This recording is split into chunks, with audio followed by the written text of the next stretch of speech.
बिस्मिल्लाहिर्रहमानिर्रहीम। अस्सलाम वालेकुम नाज़रीन, मैं हूं सैयद अनवारुल हसन और आप देख रहे हैं प्रोग्राम सच के साथ बराह रास्त पीटीवी न्यूज़ इस्लामाबाद स्टूडियो से। नाज़रीन, मुल्क का सियासी महाज गर्म है, ताहम इस दौरान मुतनाज़ा बयानात बिलखसूस अयाज सादिक ने जो फ्लोर ऑफ द हाउस पे दिया, ताहाल इसकी बाज़गश्त सुनाई दे रही है मुल्क के अंदर और बिलखसूस मुल्क के बाहर सरहद पर यानी भारतीय मीडिया में।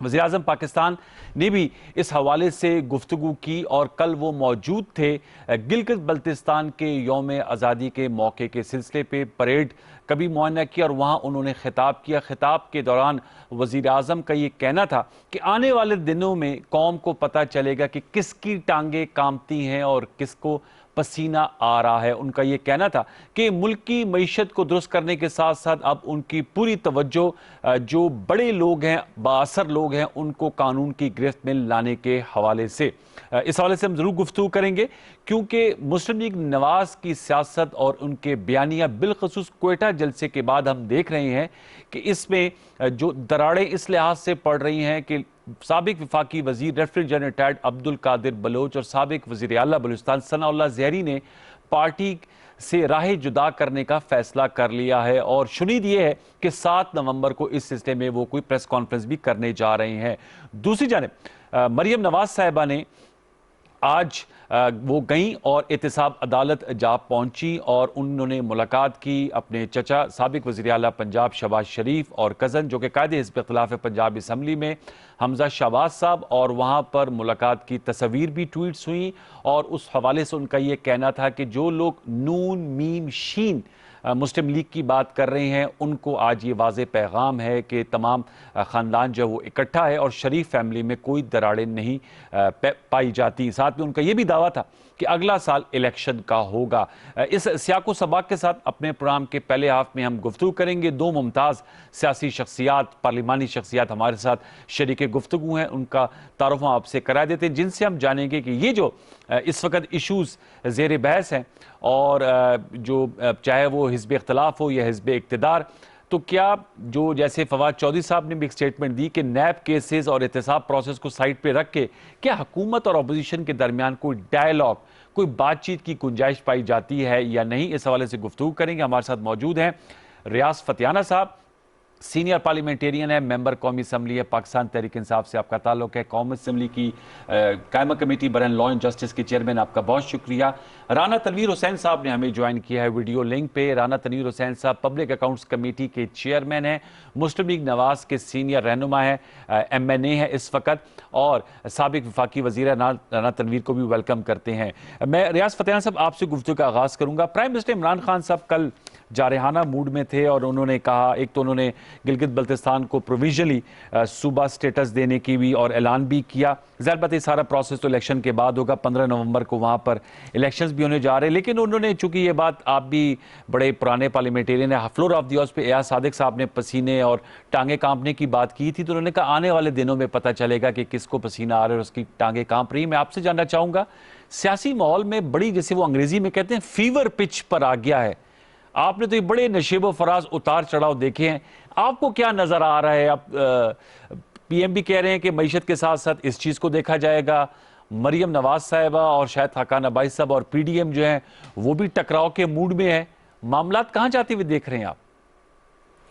अनवर भाई, कहीं भी मामला जाते नजर नहीं आ रहे, जो कि तू सूरत हाल नतीजा क्या नजर आ रहा है? मंतकी अंजाम क्या है? मंतकी अंजाम यही है कि असम्बली 5 साल पूरे करेगी और अगले 5 साल भी लेने की पोजीशन में होगी मौजूदा गवर्नमेंट, और कोई मुझे वाज़े चेंज नज़र नहीं आ रही।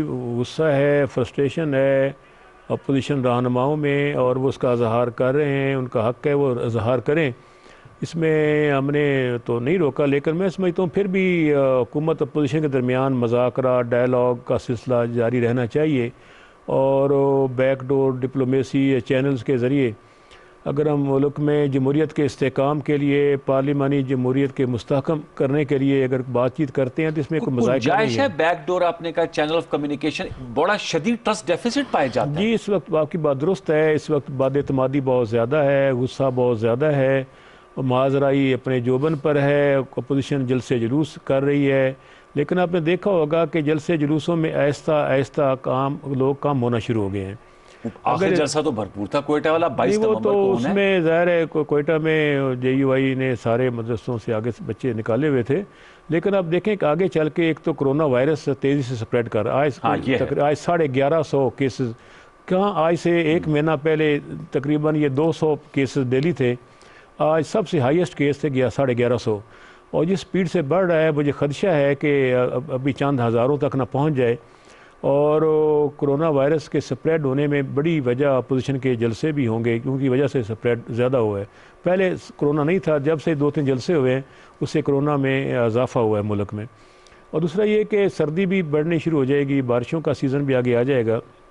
इन हालात में मैं नहीं समझता कि ये सस्टेन कर पाएगी तहरीक। हो सकता है कि ये 6 महीने चले, 2 महीने चले, 5 महीने चले, अल्टीमेटली राणा साहब सर डिफ्यूज पकड़ होना के है। बैठे हुए और मुस्कुरा रहे हैं। आप कह रहे हैं तहरीक नहीं चल पाएगी, पता नहीं उनके कुछ और खतरनाक अजायम है, क्योंकि आज तो शहबाज शरीफ साहब और हमजा शहबाज को भी बख्तरबंद गाड़ियों में लाया गया, तो एक आम कैदियों वाला उनसे अब सलूक किया जा रहा है। और मरियम नवाज साहबा ने जो कहा, फिर मैं राणा साहब आपके पास आता हूं कि ये जो नून मीम शीन की बातें हैं वो हवा हो गई। जी, राणा साहब से पूछ लें क्या कहते हैं। अच्छा, राणा साहब से मुझे राणा साहब बताइएगा, ये सर आपके कुलीग भी रहे हैं जनरल कादिर बलोच साहब, आप भी फेडरल मिनिस्टर रह चुके हैं 5 साल, वो भी रहे हैं। ये बहुत बड़ी आपको धचका नहीं लगा कि आपके सूबाई सदर बलूचिस्तान, जो कि वफाकी वजीर भी रहे हैं आपके साथ, वो पार्टी छोड़ रहे हैं, बल्कि छोड़ चुके हैं। 7 नवंबर को सिर्फ बाज़ाब्ता ऐलान ही होगा। और सनाउल्लाह ज़हरी साहब भी जा रहे हैं। फिर मैं देख रहा था अटक से भी आपका जो बयानिया है, आपके जहांगीर खानज़ादा साहब, जो पहले खानज़ादा साहब आपके वज़ीर दाखिला होते थे सूबाई पंजाब के, उनके फर्जंद MPA, वो भी कह रहे हैं कि जो नून लीग का एयाज सादिक साहब का बयानिया है, नवाज शरीफ साहब का, मरियम साहबा का, उनके खिलाफ हैं। फिर आज एक अजहर अब्बास चांडिया साहब MP है नून लीग के, वो उन्होंने भी मुलाकात की उस्मान बुज़दार साहब से। तो नून लीग की सियासत और ये जो बयानिया है, इसका बोझ शायद आपके अरकान नहीं उठा पा रहे, या वो समझते हैं आप लोग गलत हैं? राणा साहब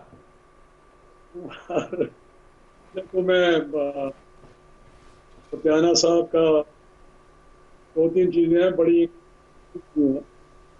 तो इन्होंने कहा फतियाना तो बंदे आस्ता आस्ता कम जी, गुजरावा का जलसा हुआ, उससे बहुत बड़ा कराची हुआ। कराची से आपने देखा कोयटा में जिस तरह का उन्होंने सख्ती की, या वो डबल सवारी पे पाबंदी लगाई, बहुत सारी उन्होंने, लेकिन वहां जो जलसा हुआ कोयटा शहर में, वो भी आपने देखा। अब पेशावर में भी देख लेंगे। अब ये सब मैं कमेंट ये करना चाहता हूँ, ये सारा ले रहे हैं कोविड-19 का जी, वो भी पहले भी इन्होंने इकोनॉमी की वो शील्ड ले ली जब मार्च में यहाँ शुरू हुआ, तो वो पिछले 2 साल का कवर भी थी। 4-5 महीनों में चाहते थे कि हमें इकोनॉमी जो फर्स्ट हुई है उसको ये कोविड के खाते हम डाल दें। अब ये बारिशें कभी सुना रहे हैं, फतेह बारिशें हो जाएगी, ये तो भैया ना अल्लाह करे ये सारे इधर हो जाए। मतलब ये नहीं कि पॉलिटिकली ये बात पॉलिटिकली ये ठीक है, ये कहते हैं ये कर सकते हैं, लेकिन बारिशें हो जाए, कोरोना आ जाएगा, तो वो के शायद वो तहरीक किस तरह ना कर सके। लेकिन जब इस किस्म के हालात हो जहाँ मुल्क की खुतबाई का बायस बनने वाली गवर्नमेंट का मसला या लोगों को रोकथाम कर रही हो, उसमें लोग फिर इन चीज़ों से बाला होके एक मूवमेंट का हिस्सा बनते हैं और को निकालने के लिए बाहर आते हैं। जिस तरह भी आपने देखा कि लोगों के जो जज्बात है वो किस तरह रूज पे हैं, तो इनकी बैड गवर्नेंस है, इनकी परफॉर्मेंस है, इनएफिशिएंट है, सारे मामले चल रहे हैं। लेकिन राणा साहब, जो इनकी आपके मुताबिक बैड गवर्नेंस, आप उसको ज्यादा क्रिटिसाइज नहीं कर रहे। आप तो कभी वो अभिनंदन की बात छेड़ देते, एयाज सादिक साहब, नवाज शरीफ साहब किरदारों की बात करते हैं, मरियम नवाज साहबा जो हैं वो इस हवाले से रियासती इदारों, नेशनल सिक्योरिटी एस्टेब्लिशमेंट की बात करें, जिसकी वजह से मैंने सवाल किया था नून लीग के अंदर से जनरल कादिर बलोच साहब, सनाउल्लाह ज़हरी साहब, ये जहांगीर खानज़ादा साहब, ये आप लोगों से टूट रहे हैं। तो आपकी तो पार्टी के अंदर शायद इस बात पे दो राय पाई जाती हैं बयानिए पे। देखिए अनवार, जो बड़ी पार्टियां होती हैं उनमें लोग आते जाते रहते हैं। अच्छा, और जनरल साहब अच्छे आदमी हैं, लेकिन ये मैं आपको बता रहा हूँ, एक टेलीफोन आया वहां पे जनरल सेक्रेटरी का साहब का कोयटा से, ये कोयटा जलसा से पहले की बात जी, या की बात, उन्होंने कहा ये जो राज साहब आप जरा फोकस कीजिएगा, आवाज थोड़ी मुझे कट कट के आपकी आ रही है, जरा माइक की तरफ जरा थोड़ा सा सर अपना रुख कीजिएगा। ये इन्होंने ये कहा कि काकड़ साहब ने कि जनरल कादर साहब यहाँ बात करते हैं कि सनाउल्लाह ज़ारी को इन्होंने स्टेज पे नहीं बिठाया, तो वो मेरे ट्राइब का चीफ है, तो मुझ पे इतना प्रेशर है कि मैं शायद कंटिन्यू ना कर सकूं, मैं अलहदा हो जाऊं ये सदारत से या पार्टी से। तो आप उसको हैंडल करें, कोई बादशाह करे उससे, ये काकड़ साहब का पैगाम था। और बाद में उन्होंने जो ट्विस्ट लिया वो लिया कि जी बयानिया की बात कर दी या कोई ऐसी बात कर दी, हालांकि ये सिरे से बात नहीं है, उनकी एक अपनी जाती वजूहात की बिना पे वो छोड़ रहे हैं, शायद उनकी वो ट्राइबल सिस्टम में वो शायद नहीं चल पा रहे, क्योंकि सनाउल्लाह ज़ारी साहब ने उन पे कहा होगा कि ये ट्राइबल चीफ की बेइज्जती हो गई है, तो वो सिलसिला जो है लोग आते जाते रहे। मैं नहीं समझता कि अब जो एक शोर उठा हुआ है, ये 4, 5, 6 जो MP हैं, ये 1.5 साल पहले इमरान खान साहब मिले थे और ये उसी तरह चल रहे थे उनके साथ, PTA के साथ या गवर्नमेंट के साथ। अच्छा, लेकिन अभी जब ये सिलसिला चला है तो media control, media brain washing इस तरह हो रही है कि एक अजीब सी पिक्चर पेंट की जा रही है, जिस तरह PMLN या PDM वाले सारे ही कोई मुल्क दुश्मन है, खुदा न खास्ता। जब मैं समझता हूँ कि सरदार याद सादिक साहब की बात की, तो उन्होंने बड़ी वाज़ेह तौर पे बात की है कि हुकूमत अपनी बात किसी और अदारे पे डालने की कोशिश कर रही है, जिसमें बड़ी सक्सेसफुली कर गए हैं काम ये जी। ये याद सादिक ने कहा शायद किसी और अदारे को अटैक किया है। वैसे आप समझते हैं अयाज सादिक साहब को इस मौके पर ये बात करनी चाहिए थी? आपकी राय में अयाज सादिक साहब को ये बात करनी चाहिए थी? आप इसको मुनासिब या गैर जिम्मेदाराना बयान समझते हैं?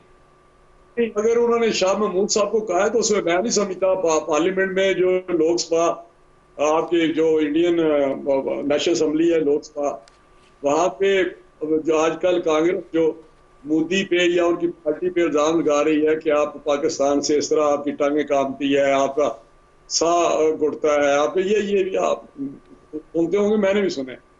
तो ये पॉलिटिकल पॉइंट स्कोरिंग होती है। अगर तो शाह महमूद साहब को जो कि वेरीफाई किया है इसने, फवाद चौधरी जो उनके अपने फेडरल मिनिस्टर है जी, उन्होंने कहा जी उन्होंने तो शाह महमूद वो रशीद साहब जो है उनके मुतालिक बात की थी, उन्होंने किसी अदारे की तरफ इशारा नहीं किया था। ये आपको पता, उन्होंने इंटरव्यू दिया और वो रिपीटेडली ये बात कर भी रहे हैं कि नहीं, उन्होंने शाह महमूद की तरफ इशारा किया था। तो मैं समझता हूँ उसको ट्विस्ट दे के कहाँ के कहाँ चले गई ये बात। याद सादिक है कि शरीफ आदमी, सच्चा आदमी है, मैं नहीं समझता कि खुदा न खासा वो किसी इदारे पे ऐसे अटैक कर सकता है या पाकिस्तान के कोई मुतल्लिक कोई ऐसी बात कर सकता है। लेकिन मेरा हाल ये एक वन साइडेड हाइप क्रिएट की गई है, शायद उसको सही देखा नहीं गया। तो मैंने भी पूछा था जब ये बात हुई है, मैं तो उधर नहीं था, तो अगले दिन मैं मिला उनको असम्बली में, तो मैंने कहा आपने ये क्या बात कर दी है, थोड़ा TV पे शोर है। उन्होंने कहा मैंने ऐसी बात ही नहीं की। तो वो मेरा हाल है दैट वाज इनफ। अगर वो कहते मैंने बात ही नहीं की, ना मेरा कोई मकसद है इस किस्म का, तो मेरा ये काफी हो जाती है। अच्छा, तो ये फतियाना साहब जो कह रहे हैं राना तनवीर साहब के, जो एयाज सादिक साहब की जो क्लैरिफिकेशन है वो काबिल कबूल नहीं है, और ये कह रहे हैं कि दैट वाज इनफ जो उन्होंने क्लैरिफिकेशन दी। लेकिन प्राइम मिनिस्टर इमरान खान साहब ने तो आज भी जो पार्टी तर्जुमानों की मीटिंग की, उनका अवामी सतह पर इस नुक्ते को उठाएंगे और ये सोची समझी स्कीम के तहत नून लीग जो है वो फौज है, अदलिया है, उनके खिलाफ इन्होंने तोपों का रुख किया हुआ है। लेकिन अनवर साहब, गुजारिश है कि पाकिस्तान के इदारे जो हैं वो किसी के ज़ाती इदारे नहीं हैं, पाकिस्तान की रियासत के इदारे हैं जी, और उन्हें मुस्तहकम भी होना चाहिए और नॉन कंट्रोवर्शियल भी होना चाहिए। तो कोई भी सियासतदान कोई भी हो, उन्हें हम सब को एहतियात करनी चाहिए इस मामले में। और पाकिस्तान की मुसल्लह फ़ौज जो है वो बहादुर भी है, मुल्क के लिए कुर्बानियाँ भी दे रही है, और आपने देखा होगा दहशत गर्दी से आज भी लड़ रही है। हाँ, पाकिस्तान में कोई भी दुश्वारी, ज़लज़ला हो या सैलाब हो या कोई कोरोना वायरस का हमला हो, हर मामले में अफवाज ने बड़ी कुर्बानी दी है और आइंदा भी उन पर हम तवक्को रखते हैं। शहादत का मर्तबा हर शख्स नहीं पा सकता, वही पाते हैं जो जिनमें जज्बा होता है जी। इसलिए मैं समझता हूँ कि इस मौके पे हमें इदारों का एहतराम करना चाहिए और मुसल्लह अफवाज के बारे में जो कोई ऐसी बात नहीं करनी चाहिए जो मेरा ख्याल है कि एक अहम इदारा जो पाकिस्तान की सालमियत के लिए एक इंतहाई अहम रोल अदा कर रहा है। तो मैं तो ज़्यादातर पर ये समझता हूँ। अब ये मुझे बताएं राना साहब, जो गवर्नेंस की बात कर रहे हैं, पिछले दिनों असेंबली का सेशन था, आपकी तकरीर भी ज़ेर बहस आई थी। आप अपनी मौजूदा हुकूमत की एज ए हुकूमती पार्लियामेंटेरियन कारकर्दगी से मुतमईन है, या आप ये समझते हैं कि जो इस वक्त किचन आइटम्स की पैसों कीमतों में इजाफा है उसको अपोजिशन अपने जलसों में, अपने बयानिए में आपके खिलाफ इस्तेमाल कर सकते हैं? लेकिन अनवर साहब, गवर्नेंस की जो मामला है ना इम्प्रूवमेंट की, वो तो हमेशा गुंजाइश रहती है। तो जब एक नई हुकूमत बनती है तो उसको साल 6 महीने लग जाता है, क्योंकि ब्यूरोक्रेसी उनके हाथ की नहीं होती, पॉलिसी नहीं बन रही होती हैं, तजर्बा कुछ चाहिए होता है। लेकिन आपने देखा होगा कि वक्त के साथ साथ हुकूमत की गवर्नेंस में इम्प्रूवमेंट आ रही है, और इसके सबसे बड़ा सबूत ये है कि स्मार्ट लॉकडाउन की वजह से हमने कोरोना को कम किया। एहसास प्रोग्राम एक ज़बरदस्त प्रोग्राम है। महंगाई हुई है, महंगाई बढ़ने की वजूहत क्या हैं? एक तो सबसे बड़ी वजह यह है कि डॉलर की कीमत जब 165 तक चली गई 104 से। सर ये चीनी और आटे की बात बताएं ना। अच्छा, ये तो बात वो करंट अकाउंट डेफिसिट, मैंने किचन आइटम्स की बात की, उसकी जी क्या जी, वजह किचन हुई? आइटम्स की बात मैं अर्ज़ करता हूँ। सप्लाई और डिमांड का इशू होता ही है कि बाज़ का चीज़ों की कमी नहीं होती। ज़ख़ीरा अंदोज़ जो एक माफिया पाकिस्तान में मौजूद है, जो कि चीज़ों का ज़ख़ीरा कर लेता है और ब्लैक मार्केट में बेचता है। मिडिल क्लास जो है, वो दरमियाना जो मिडिल मैन जो है, वो बाज़ का तो चीज़ें रिटेन कर लेते हैं, रोक लेते हैं, फिर उनको महंगा करके बेचते हैं। तो आपने देखा होगा कभी सूरत बाज़ार लगाए गए हैं पूरे पाकिस्तान में, स्पेशली पंजाब KPK में, खैबर पख्तूनख्वा में। उसमें मिडिल मैन को निकाल दिया गया है। डायरेक्ट मैन्युफैक्चरर से चीज़ें आ रही हैं या गवर्नमेंट के स्टोर से आ रही हैं। कीमत क्यों नहीं गिरी? मैंने अभी उससे फ़र्क पड़ा है। नहीं, ऐसी बात नहीं। सूरत 80 रुपए किलो है चीनी, सूरत बाज़ार में 70 रुपए के किलो के हिसाब से चीनी शुगर मिलें डायरेक्ट सप्लाई कर रही हैं सूरत बाज़ार में। सूरत बाज़ार कितने लगे हैं पूरे पंजाब में? हर तहसील में 2 सूरत बाज़ार लगे, 2 सूरत बाज़ार है। तो उसमें काफ़ी ज़्यादा फ़र्क पड़ा है। मैं समझता हूँ लोग जाकर वहाँ से ले आते हैं, तो क्योंकि मैन्युफैक्चरर से डायरेक्ट हम ले रहे हैं, फ्लोर मिल से आटा और चीनी शुगर मिल से, तो उससे फ़र्क पड़ा है। प्राइसेस काफ़ी नीचे आई हैं और डॉलर भी 5 रुपये नीचे आया, आपने देखा होगा। डॉलर भी चूँकि सस्ता हो गया है, रुपया मुस्तहकम होता जा रहा है जैसे जैसे, और बाहर से इंपोर्ट भी काफ़ी सारी गंदम यूक्रेन से हुई है और उससे भी फ़र्क पड़ा है। चीनी की इंपोर्ट भी हो चुकी है, पाकिस्तान में आ गई है। तो वो लोग जो ज़ख़ीरा अंदोज़ी करके बैठे हुए हैं, उन्हें अब एहसास हुआ है कि वो गलती कर रहे हैं। शुगर मिलें भी 10 नवंबर से। ज़ख़ीरा अंदोज़ है, इनकी कोई मेल मिलाप होता है? जो मुंतज़मीन है, जो तलब और रसद के तखमीने लगाते हैं, उन काली भीड़ों की भी निशानदेही होनी चाहिए कि जो लोगों को इतनी प्रॉब्लम आती है। ये जो सिर्फ सारा बात तो ठीक है आपकी कि ज़ख़ीरा अंदोज़ जो मेजर क्रिमिनल्स हैं, लेकिन उनके कोई अंदर कोई इनसाइड इन्फॉर्मेशन होती होगी, कोई मेल मिलाप तो होता होगा। साहब गुजारिश है ना कि जो माफियाज होते हैं ना, वो एक उनका रैकेट होता है, वो ब्यूरोक्रेसी में भी तोड़ना है ना उसको। उनके ब्यूरोक्रेसी में भी उनके कारिंदे होते हैं जो उनको सपोर्ट कर रहे होते हैं पैसे लेकर, और बाकी जगहों पे भी। तो एक बदकिस्मती है कि ये लोग ना मुबे वतन होते हैं जो लूट खसूट कर रहे होते हैं दौलत की। और पॉलिसी साज को भी चाहिए कि ऐसी पॉलिसियां बनाएं कि वो, इसीलिए तो आपने देखा होगा कि नौजवानों की जो फोर्स है हमारी, जो टाइगर फोर्स, उसको कहा गया कि आप निशानदेही करें, और उनकी निशानदेही पे बहुत सारे ज़ख़ीरा अंदोज़ी के स्टॉक पकड़े गए हैं। ठीक है। इससे कीमतें आप देखेंगे आहिस्ता आहिस्ता मुस्तहकम होती जा रही हैं और कम होती जा रही हैं। राना तनवीर साहब ये कह रहे हैं कि हमारे इक़दाम की वजह से कीमतें कम हो रही हैं। सहूलत बाजार का जिक्र किया, तो आप लोगों के जो हुकूमत मुखालिफ ईंधन है वो तो कमज़ोर पड़ जाएगा, क्योंकि कीमतें कम होंगी, टाइगर फोर्स की निशानदेही पे छापे लग रहे हैं, और अगर अशिया खुर्दनोश की कीमत कम होती है तो ज़ाहिर बात है जो आपका महंगाई का इशू है वो सबसाइड करता है, जो कि ज़ाहिर बात है हुकूमत को करना भी चाहिए।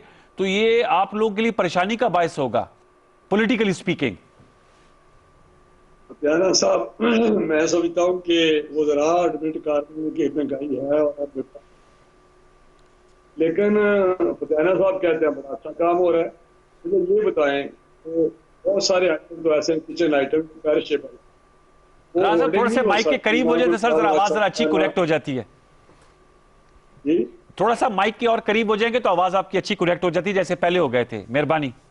मैं कह रहा हूँ कि ये जो बात कर रहे हैं जी, ये बात इनकी ठीक नहीं है जो आर्गूमेंट कर रहे हैं, ये लॉजिक है, क्योंकि सारे वज़रात वो एडमिट कर रहे हैं कि महंगाई पर काबू नहीं पा सके, बहुत कोशिश किया प्राइम मिनिस्टर ने। तो बाकी बहुत सारे किचन आइटम जो आपने गिने वो पेरिशेबल होल्डिंग हो ही नहीं सकती। नामुमकिन है कि प्याज और सब्जियां और दूसरी चीजें वो रख लें और उसको वो कहें कि हम उसकी गिरानफोजी कर लेते हैं। दूसरा जो इन्होंने कहा है आटे और चीनी का, जी ये मैं कहूँ ये पीछे थोड़ा आपको जाना पड़ेगा। जब प्रोक्योरमेंट हुई है तो उस वक्त इन्होंने कोई किसी के पास कोई चीज रहने नहीं दी। जो जिम्मेदार, मैं खुद जिम्मेदार हूँ, मेरे अपने इस्तेमाल के लिए भी इन्होंने कहा नहीं जी सारी गंदम दें आप। तो पहले तो देते नहीं, लेते नहीं थे पिछले सालों में। वो कहते थे पर एकड़ आपसे हम 10 मन लेंगे या 15 मन लेंगे, बाकी नहीं लेंगे हम। मैं आपको बता रहा हूँ। और वो फ्लोर मिलर डायरेक्ट ले लेते थे। ठीक। अब अगर बाजार में 2500 मिलेगी अनवार साहब, तो फ्लोर में लाले तो नहीं आपको सस्ता आटा दे सकते, किसी सूरत भी नहीं दे सकते। आपने रिलीज किया नहीं, अभी आपने रिलीज किया है जो पंजाब में या सिंध ने पता नहीं अभी किया या नहीं किए। सरकारी स्टॉक से इन्होंने रिलीज नहीं किया। अभी पिछले दिनों में पड़ा था पंजाब ने थोड़ी सी की है, अब उसको थोड़ा सा बढ़ाया है। तो जब 8 घंटे का देंगे कोटा आप फ्लोर मिल को, राणा साहब मेरी बात सुन रहे होंगे, तो किस तरह सप्लाई करेंगे? बाकी वो 2500 लेके चलाएंगे मिल, तो ये नामुमकिन है। ये मैनेजमेंट की बात है, टोटल मिसमैनेजमेंट है। इनसे काबू में कोई चीज नहीं, ना इसमें एफिशिएंसी है।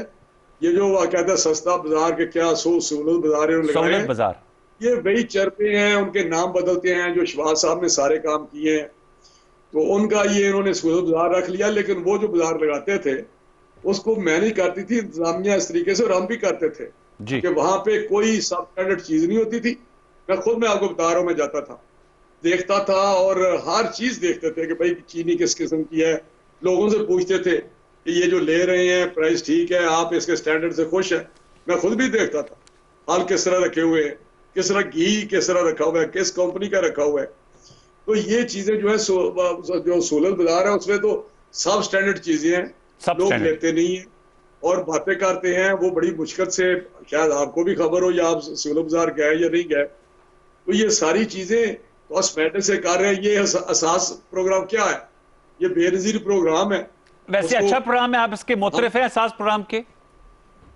जी अच्छा प्रोग्राम है एहसास प्रोग्राम का इनिशिएटिव? नहीं, एहसास प्रोग्राम ये भी चरपा है। वो बेनजीर प्रोग्राम को इन्होंने उसका नाम एहसास प्रोग्राम रख दिया है। ठीक। तो बेनजीर प्रोग्राम का हमने 100 कितने बिलियन का लेके गए थे, 40 अरब पे हमें मिला था, हमने 105 120 पे लेके गए थे इसको, बेनजीर प्रोग्राम को। तो ये मैं समझता हूँ ये प्रोग्राम अच्छा है, लेकिन इससे लोगों के मसाइल नहीं हल होते। अगर आप 2000 3000 दे देंगे तो इससे क्या आप कर रहे हैं? तो मैं समझता हूँ कोई आउट ऑफ बॉक्स ये कोई ऐसी सोल्यूशन लाए हैं ठीक, जिससे लोगों को पता हो। आउट ऑफ बॉक्स सोल्यूशन लाए आप कह रहे हैं। मैं जरा फतेहाना साहब से पूछता हूँ। जी फतेहाना साहब, वो कह रहे हैं कि सहूलत बाजार से, ये तो पहले भी शहबाज शरीफ साहब ने भी इस तरह के बाजार लगाए, और दूसरा महंगाई और सब स्टैंडर्ड चीज़ों की भी बात की।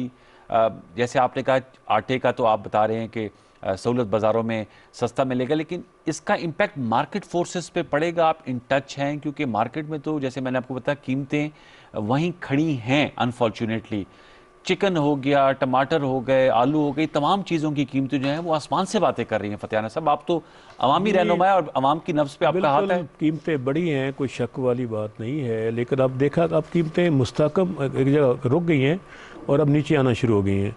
तो ये एक अपना इकॉनमी का एक पहिया होता है, कभी ऊपर जाता है कभी नीचे आता है।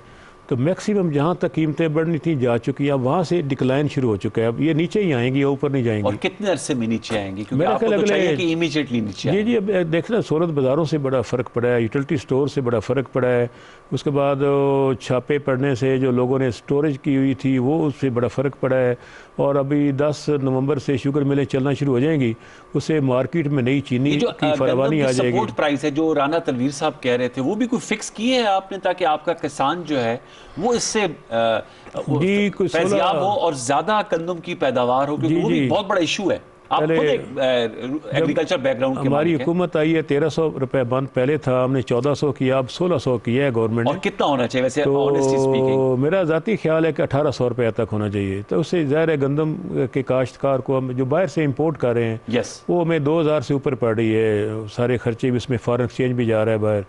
और अगर वही हम 1800 अपने पाकिस्तानी काश्तकार को देंगे, एक तो उसमें खुशहाली आएगी, ठीक है, उसमें इकोनॉमिक एक्टिविटी होगी, फॉरेन एक्सचेंज हमारा बचेगा, और गंदम की प्रोडक्शन इतनी ज़्यादा हो जाएगी कि फिर मेरा ख्याल है ज़रूरत नहीं पड़ेगी ये स्टोर पर छापे मारने की या ब्लैक मार्केटिंग की, इतनी दुनिया पाकिस्तान में वाफर गंदम होगी।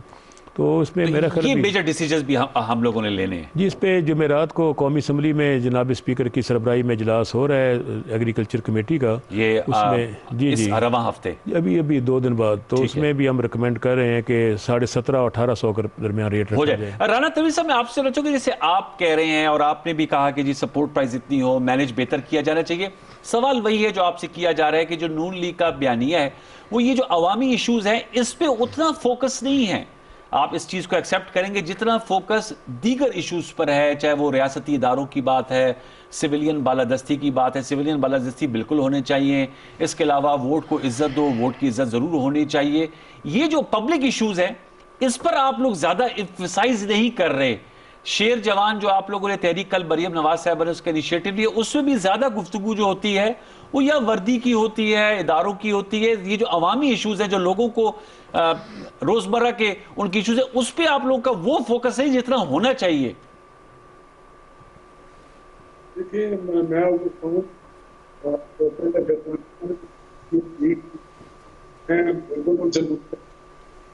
इसके कि आप बाहर चेंज दें, डॉलर पे दें और वो भी सब स्टैंडर्ड हमें भी होती है।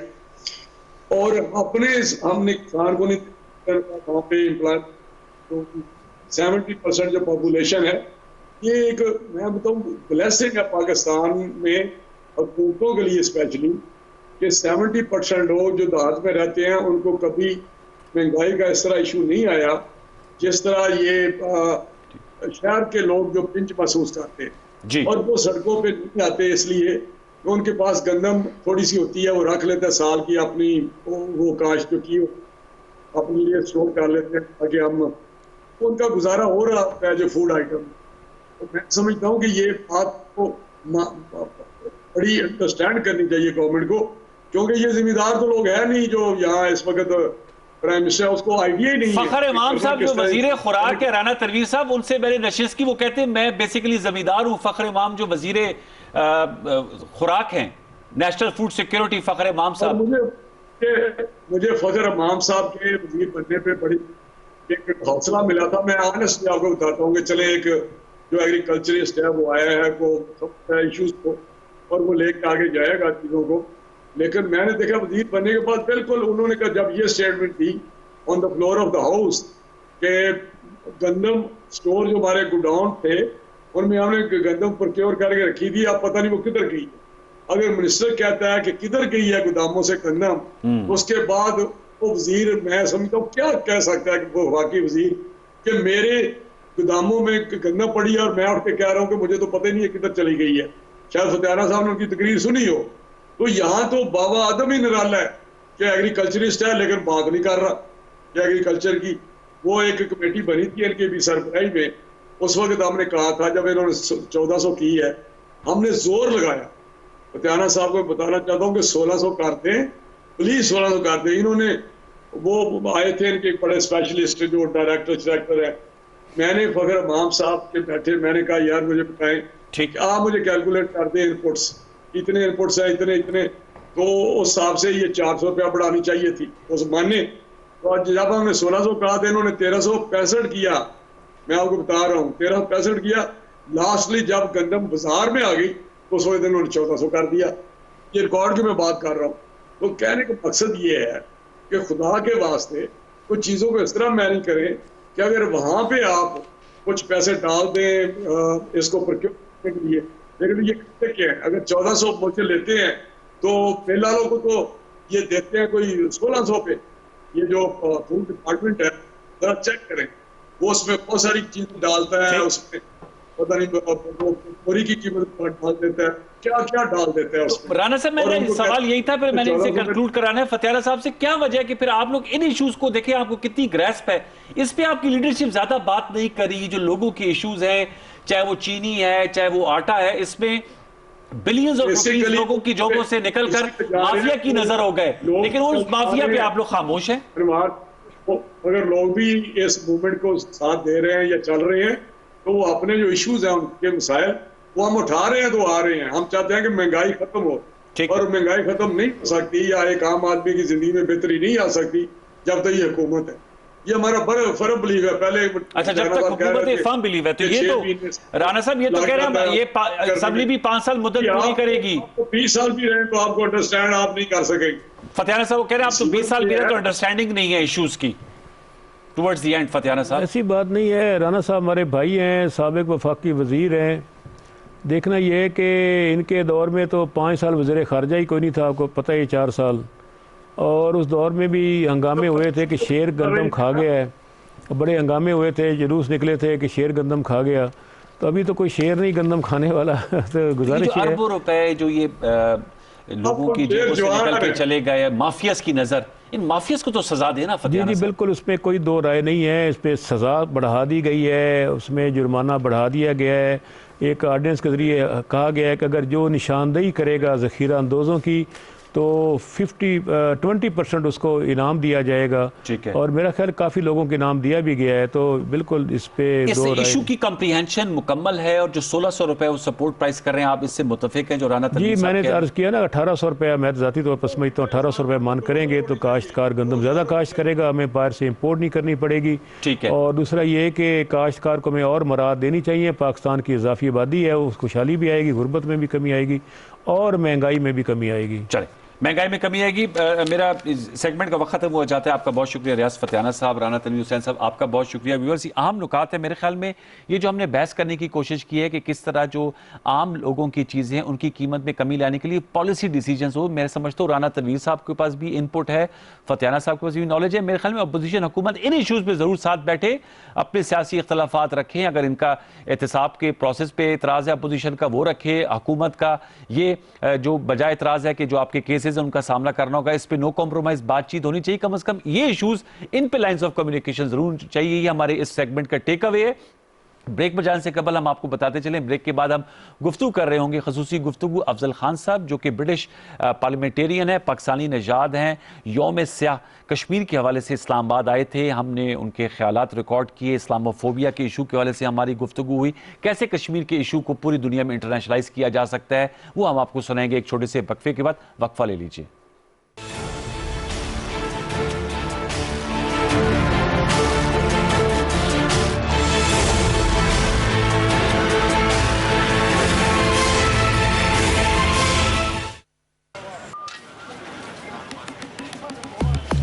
बशरुल्लाह 6 फुट का फासला,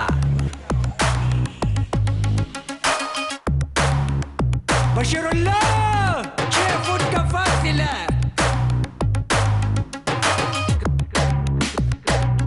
बशरुल्लाह 6 फुट का फासला,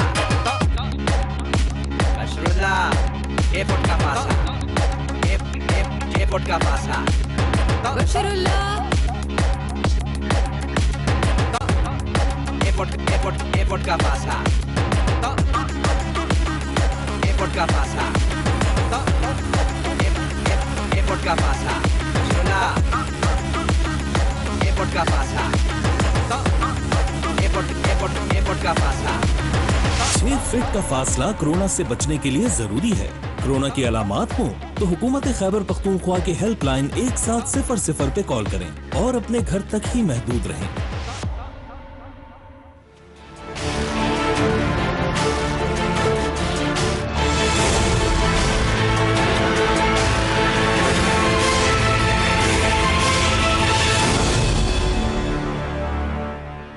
नाज़रीन, हमारे साथ मौजूद हैं पाकिस्तानी नजाद बरतानवी पार्लियामेंट के मेंबर अफजल खान साहब जो पाकिस्तान आए हुए हैं।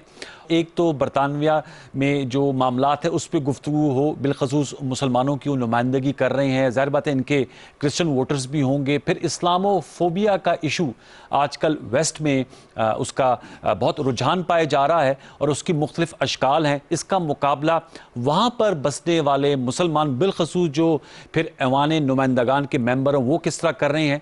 कश्मीर का मामला जो 5 अगस्त 2019 को भारत ने एक इंतहाई एक तरफा इकदाम उठाया, किया और एक ओपन जेल में पूरी मकबूजा वादी को बदल कर डाला है, उसमें राय आमा को हमवार करने के लिए ये क्या किरदार कर रहे हैं, इस इशू को कैसे इंटरनेशनलाइज किया जा सकता है और दीगर मामला हम गुफ्तगू करेंगे। अफजल खान साहब, आपका बहुत शुक्रिया कि प्रोग्राम सच के लिए आपने सच के साथ के लिए वक्त निकाला। थोड़ा सा अफजल खान साहब के बारे में आपको बताते चलें कि माशाल्लाह इनका ब्रिलियंट कैरियर है।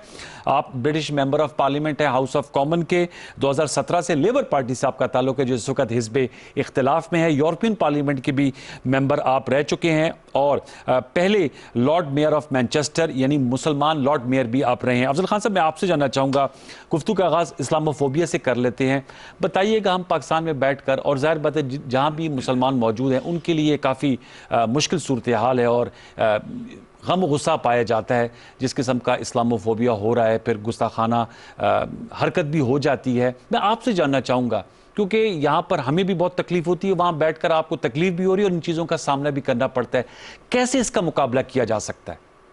जी, पहले तो मैं समझता हूँ ये है कि ये कल्चरल मिसअंडरस्टैंडिंग किसी लेवल तक है कि जो यूरोप के अंदर है मज़हब की ग्रिप इतनी नहीं है, तो लेकिन इसका मतलब ये तो नहीं है कि दुनिया में कोई मज़हब का ध्यान नहीं रखते, उनको वैल्यू नहीं करते, और पर्टिकुलरली जो हमारी कम्युनिटी है मुसलमान कम्युनिटी इस चीज़ को वैल्यू करते हैं।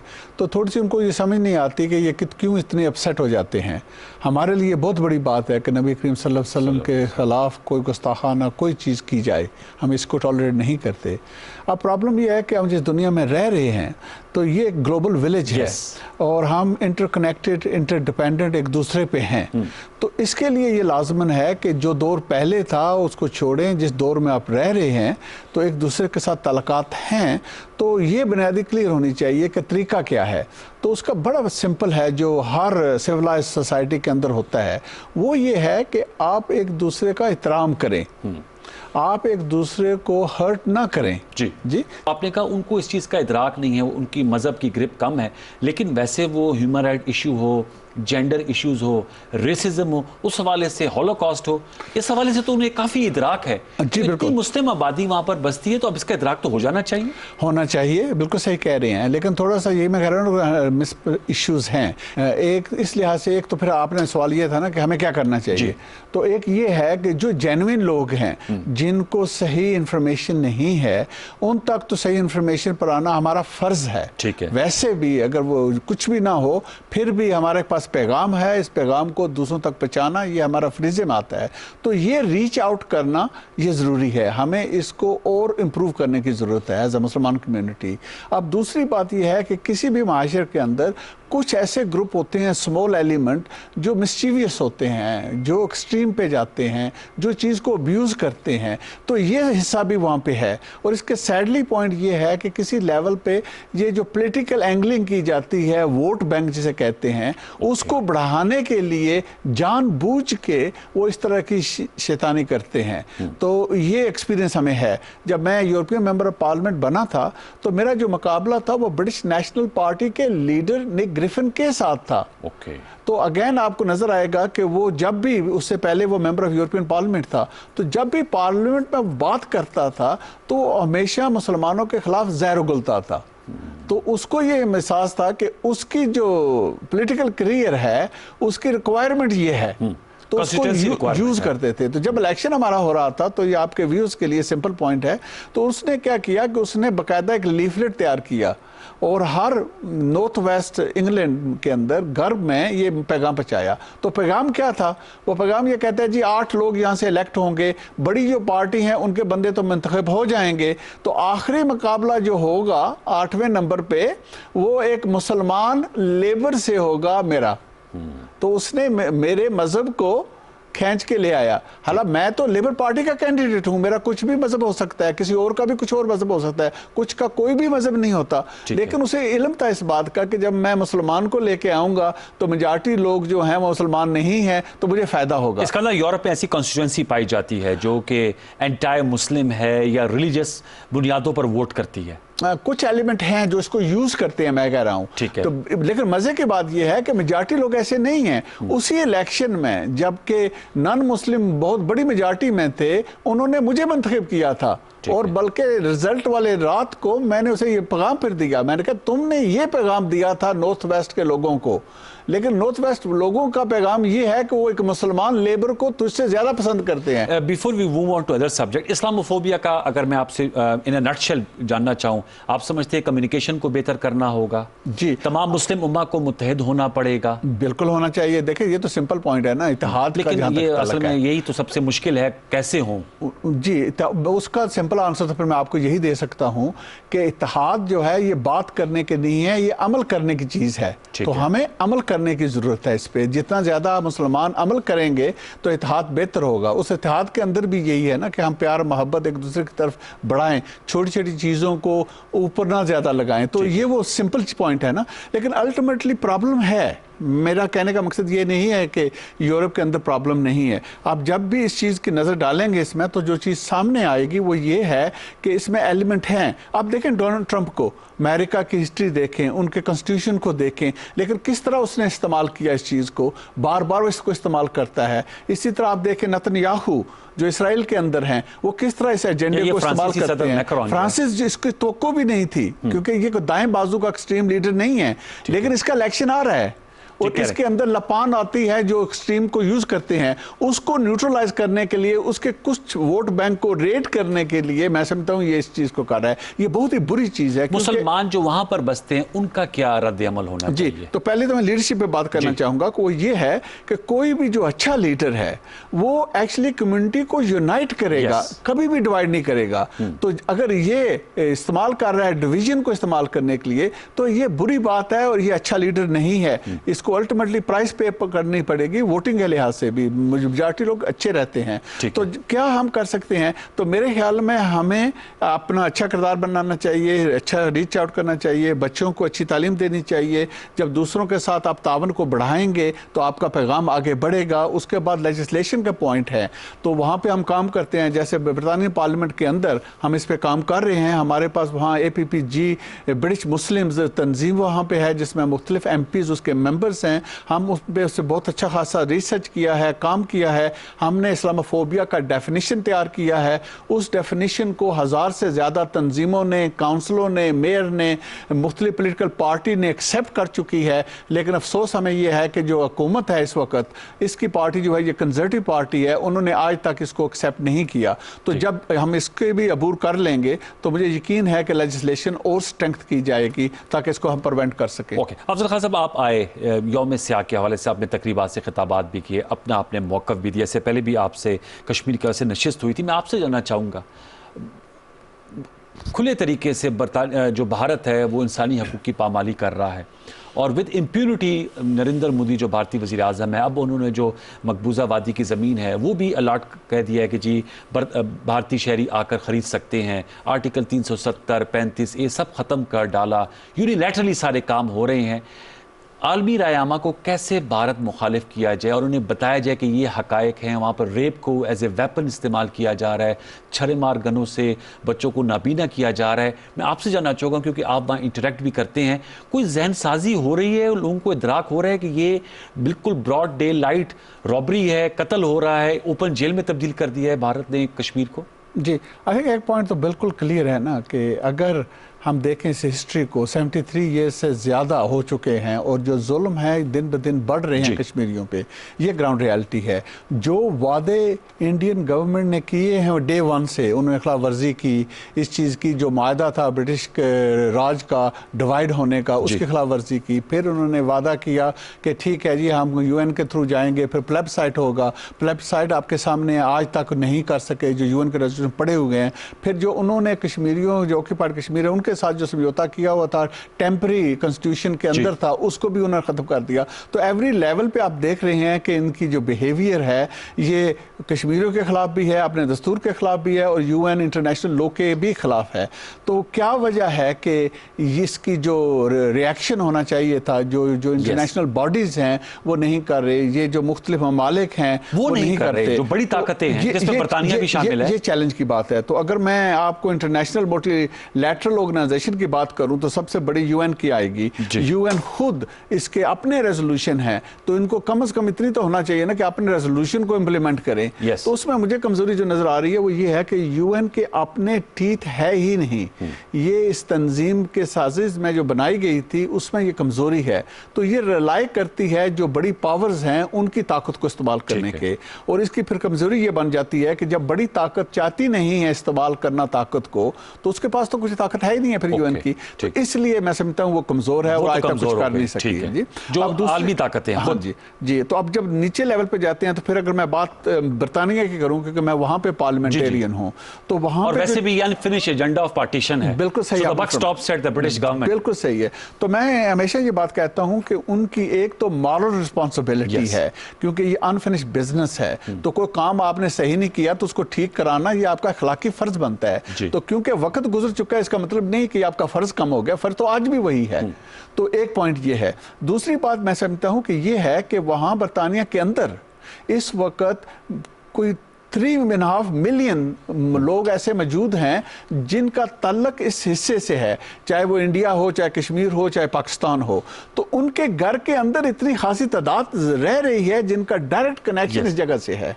तो फिर भी उनका अखलाकी फर्ज बनता है कि इस पे काम करें, उनकी बात सुने, क्योंकि वो उस मुल्क के शहरी हैं। तो उसको भी वो इग्नोर करते हैं। फिर इसको अगर आगे लेके जाएं, ये परमानेंट मेंबर हैं यूएन के, तो परमानेंट मेंबर होने की इनकी प्राइम रिस्पॉन्सिबिलिटी है कि वर्ल्ड पीस को मेंटेन करें। फिर वजह क्या है, रुकावट क्या है? तो मफाद को देख रहे हैं, इक्तिसादी मफाद, बिल्कुल मफाद को देखते हैं। आई थिंक कोई ह्यूमन राइट्स वायलेशन पेश नजर नहीं है। हाँ, आपको अब देखते हैं ना कि जब भी हम उनसे सवाल करते हैं, मैंने खुद प्राइम मिनिस्टर को, फॉरेन सेक्रेटरी को कई बार सवाल ये किए हैं, तो वो आपको देखेंगे कि आप किसी तरीके से भी उनको टाइट करके सवाल करें, जो आप कोशिश करते हैं कि ताकि वो असल बात पे बात करें, तो हमेशा स्लिप हो जाते हैं। तो उनकी स्लिपेज जो होती है वो इस जगह पे आती है कि ये बायलैटरल मैटर है बिटवीन इंडिया एंड पाकिस्तान। ठीक है। तो अगेन फंडामेंटली ये रॉन्ग बात है। आप कैसे कह सकते हैं ये इंडिया और पाकिस्तान की बात है, क्योंकि सबसे पहले तो कश्मीरी सेंट्रल पार्टी हैं, ठीक कह रहे हैं जी, उनकी जिंदगी का मसला है। तो ये तीन हो गए। तो आप जब लद्दाख की तरफ देखते हैं तो चाइना जो है वो क्लियरली अभी इश्यू हो रहा है, तो ये चौथी पार्टी होगी। यूएन के रेजोल्यूशन की तरफ देखें तो पूरी इंटरनेशनल कम्युनिटी जो है 5वीं पार्टी होगी। तो आप कैसे कहते हैं कि ये बायलैटरल है? तो ये वो एक्सक्यूजेस यूज करते हैं। तो आई थिंक हमारा ये काम बनता है कि जैसे हम हैं और हम इस पे हुकूमत अमली के साथ काम को बढ़ा रहे हैं, हमारे पास वहाँ पे एपीजी कश्मीर पे है जिसमें अच्छे खासी मेंबर ऑफ पार्लियामेंट अब बढ़ रहे हैं, ज्वाइन कर रहे हैं। तो इसमें यह है कि जो हमारी कम्युनिटी वहाँ पे आबाद है उनका भी फर्ज बनता है कि वो अपने जो एमपीज हैं उनको रीच करें और उनको कहें कि भाई इसका मेंबर बने। अगर एपीजी कश्मीर मजबूत होगी, जितनी ज्यादा वो मजबूत होगी, आप समझे उतना ज्यादा आपका आवाज मजबूत होगा। अच्छा अफजल साहब ये बताइए कि क्योंकि वक्त की भी किल्लत आड़े है, जो लंदन है वो हमारे पाकिस्तान में जो सियासत है उसका महवर लंदन में है। किसी कहते हैं ये नेक्स्ट कैपिटल है पाकिस्तान का। इस वक्त नवाज शरीफ साहब वहाँ पर मौजूद हैं, पहले अल्ताफ हुसैन साहब तो काफ़ी अरसे से हैं, बाकी भी बहुत सारे जाते हैं, मोहतरमा बेनज़ीर भुट्टो शहीद साहब भी वहाँ पर रही थी, बिलावल साहब भी। तो आप लोगों का इंटरेक्शन होता होगा। यहाँ पर प्राइम मिनिस्टर इमरान खान साहब ने तो इस अज़म का इज़हार किया है कि नवाज शरीफ को वतन वापस लेकर आएंगे। आप वहाँ पर मौजूद हैं, कुछ बताएंगे ये जो अज़म का इज़हार है हुकूमत का, और 15 जनवरी और उन्हें यहाँ तक है कि मुझे अकेले जाना पड़ा तो मैं लेकर आऊँगा, काबिल अमल है? काबिल अमल है। देखिए जी, हैज़ हुकूमत, कोई भी हुकूमत हो वो अपनी ख्वाहिशात जाहिर कर सकती है और मैं चाहता हूँ ख्वाहिश के आगे वो काम भी कर सकते हैं। तो क्या प्रैक्टिकली ये इसकी पोजीशनिंग क्या है? सवाल यही है। तो मैं अर्ज ये करूंगा एज ए ब्रिटिश पार्लियामेंटेरियन और समवन जो खुद शैडो इमिग्रेशन मिनिस्टर रहा हूँ, इसका अल्टीमेटली ताल्लुक इमिग्रेशन के साथ जी, है। जी, जी, बिल्कुल। तो मेरी अंडरस्टैंडिंग इसमें ये होगी कि जो नवाज शरीफ साहब हैं वो यहाँ से वीज़े पे गए हुए हैं और जो वीज़ा था वो बेसिकली अंडरस्टैंडिंग ये है कि वो मेडिकल ट्रीटमेंट के लिए है। जी जी बिल्कुल। उसके अलावा जो बात है क्या वो कन्विक्टेड हैं, क्या सजा याफ्ता, ये सारी चीज़ें, तो ये तो उस वक्त भी था जब वीज़ा दिया गया था। ओके, ये कोई नई बात नहीं है। एक्सटेंशन हो जाएगी वीज़ा में, राइट। तो सवाल फिर ये है कि उनकी पोजीशन क्या है इस वक्त मेडिकली। सो मेडिकल पोजीशन बहुत ज़्यादा पॉइंट इंपॉर्टेंट है। तो अगर उनकी जो इलाज है वो ख़त्म हो चुका है तो फिर एक्सटेंशन की तो कोई बात नहीं होगी मेरे। लेकिन अगर मेडिकल ये हुआ, अगर मेडिकल ज़रूरत होगी तो चांसेस हाई हैं कि वो रिफ्यूज नहीं करेंगे। और वीज़े में अगर ये एक्सटेंशन। मान लें कि वो रिफ्यूज कर भी देंगे, जो हमारे प्रीति पटेल है, जो हम सेक्रेटरी है वहाँ पे, उसके पास ये फाइल जाएगी ना, जो भी ये पाकिस्तान हुकूमत उनको अप्रोच करेंगे जिस भी एविडेंस के साथ, उनको फैसला करना पड़ेगा। तो अगर उनका फैसला भी खिलाफ चला जाए नवाज शरीफ साहब के, तो उनके पास राइट है कोर्ट के प्रोसेस को थ्रू को फॉलो करने की अपील के। तो अगर वो कोर्ट को फॉलो करना शुरू कर देंगे तो ये कुछ जल्दी जनवरी वाली बात तो नहीं है, लंबा शायद अगले जनवरी की हो। अच्छा चले, अफजल खान साहब बहुत शुक्रिया कि आपने हमारे साथ गुफ्तगू की। ब्रिटिश मेंबर ऑफ पार्लियामेंट है। व्यूअर्स, अपना फीडबैक प्रोग्राम सच के साथ में जरूर दीजिएगा। इंशाल्लाह आपसे कल मुलाकात होगी। तब तक के लिए सैयद अनवारुल हसन और सच के साथ की पूरी प्रोडक्शन टीम इजाजत दीजिए। अपना बहुत सा ख्याल रखिए। अल्लाह ने के बाद।